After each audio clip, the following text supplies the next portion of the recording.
సిద్దిపేట జిల్లా కుమరివెల్లి మల్లికార్జున స్వామి ఆలయం వద్ద అఘోరి హల్చల్ చేసింది.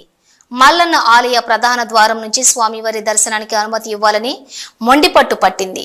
అయితే బట్టలు వేసుకుని స్వామివారి దర్శనానికి రావాలని ఆలయ అధికారులు సూచించారు. దీంతో ఆగ్రహించిన అఘోరి తాను తెచ్చిన కత్తితో పలువురిపై దాడి చేసింది. అనంతరం ఆలయ అధికారులు తెచ్చిన బట్టలు వేసుకుని మల్లన్నను దర్శనం చేసుకుంది అఘోరి.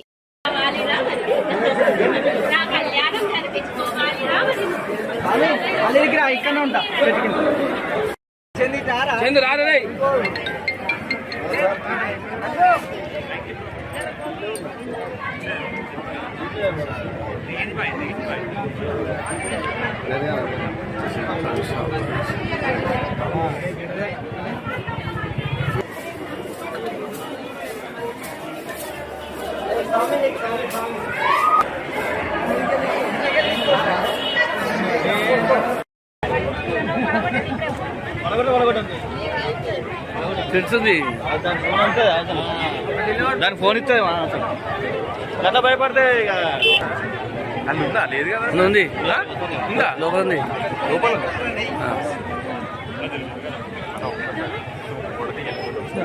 ఓకే